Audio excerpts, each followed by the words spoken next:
आखिरकार वो दिन आ ही गया जिसका इंतजार सभी कर रहे थे, मगर सोच रहे थे क्या होगा। प्रधानमंत्री मोदी ने आखिरकार रशिया के फॉरेन मिनिस्टर के साथ में मुलाकात कर ली। ये बहुत बड़ी बात है। बड़ी बात इसलिए है क्योंकि कुछ दिन पहले चाइना के फॉरेन मिनिस्टर भी यही चाहते थे, मगर भारत की तरफ से कहा गया कि मोदी के पास में फिलहाल समय नहीं है, वो ज्यादा व्यस्त हैं। चाइना के साथ में हमारे रिलेशंस कैसे हैं सबको पता है, ये तो होना ही था, मगर केवल और केवल रशिया के ही फॉरेन मिनिस्टर यहां पर नहीं है। भारत के अंदर इस समय जमावड़ा लगा है। Russia, Mexico, America, great Britain और नीदरलैंड तक के ऑफिसर्स यहां पर आए हैं। कुछ समय पहले गल्फ के भी बहुत सारे मेंबर्स आके गए थे। आखिर ऐसा हो क्या रहा है? सभी देशों की गुटबाजी और पॉलिटिक्स का स्थल अब इंडिया हो गया है कि इंडिया को अपनी तरफ किया जाए। अमेरिका की तरफ से काफी प्रेशर बनाने की कोशिश की जाती है और साथ ही के अंदर ब्रिटेन की फॉरेन मिनिस्टर भी इसी समय आ जाती हैं और प्रेशर को बढ़ाने के लिए नीदरलैंड से भी ये अपने साथियों को बुला लेते हैं। मगर दूसरी तरफ रशिया भी ऐसा ही काम करता है। युद्ध की शुरुआत के अंदर ही मैक्सिको ने बोल दिया था कि किसी भी प्रकार के सैंक्शन जो रशिया के ऊपर लगाए जाते हैं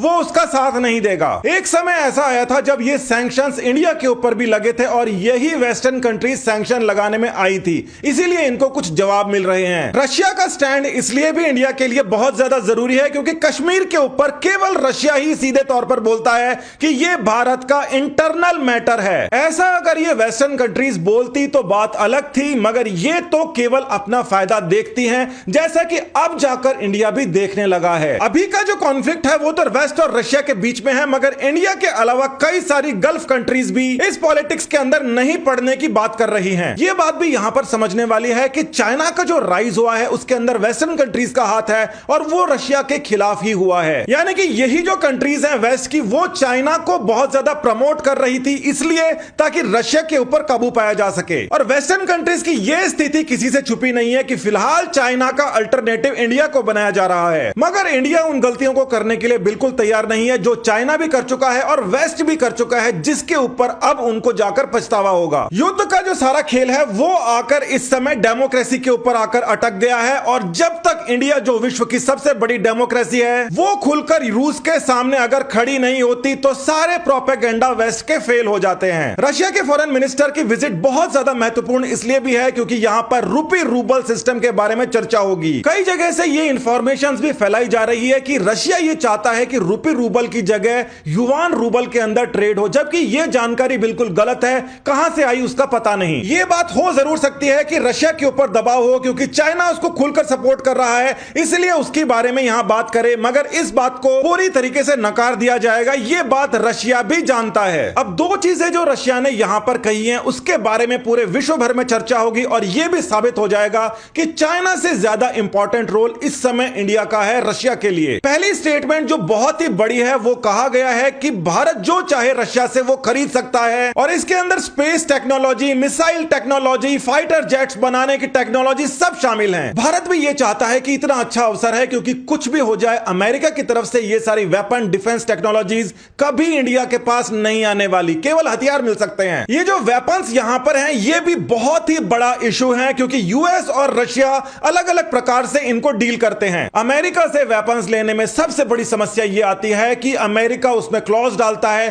कि हमारे मित्र देशों के ऊपर इन वेपन्स का इस्तेमाल नहीं होगा। साथ ही के अंदर बार बार वो फॉरेन अफेयर्स के अंदर दखल अंदाजी करता है, जबकि रशिया का ट्रेड यहां पर बिल्कुल ट्रांसपेरेंट है। रशिया कहता है कि आपने पैसे दे दिए, वेपन ले लिए, जहां इसको यूज करना है उसके ऊपर करो। यानी कि कोई भी जो कंडीशन है जो किसी के ऊपर लगती है रशिया उनके अंदर नहीं पड़ता। इसका एक बहुत ही बड़ा एग्जांपल रशिया के अंदर जो देखने को मिला उससे इंडिया पहले से सचेत हो जाए तो अच्छा।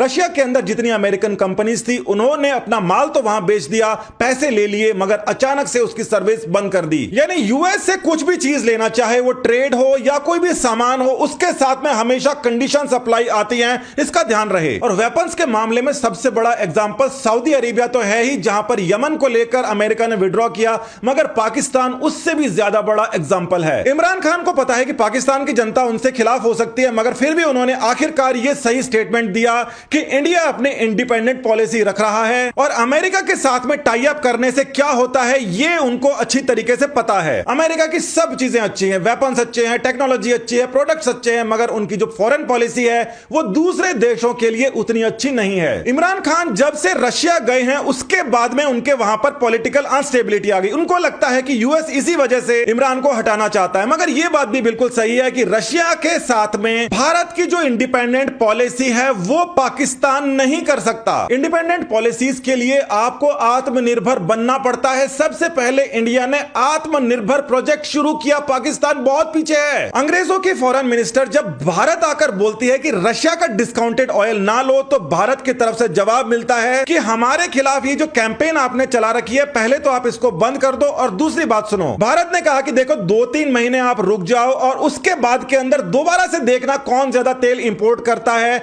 और हमारा यह दावा है कि यह स्थिति बिल्कुल चेंज नहीं होने वाली, आप ही लोगे तेल। रशिया की तरफ से यह बयान जारी करना कि भारत मीडिएटर की तरीके से एक्ट कर सकता है रशिया और यूक्रेन के बीच, यह इतनी बड़ी घटना है कि इसका दुख चाइना को भी हुआ होगा, बाकी कंट्रीज को तो छोड़िए। और इसीलिए यहां पर पता पड़ता है कि भारत की जो विदेश नीति है वो बहुत ही जबरदस्त है। नमस्कार, धन्यवाद, जय हिंद।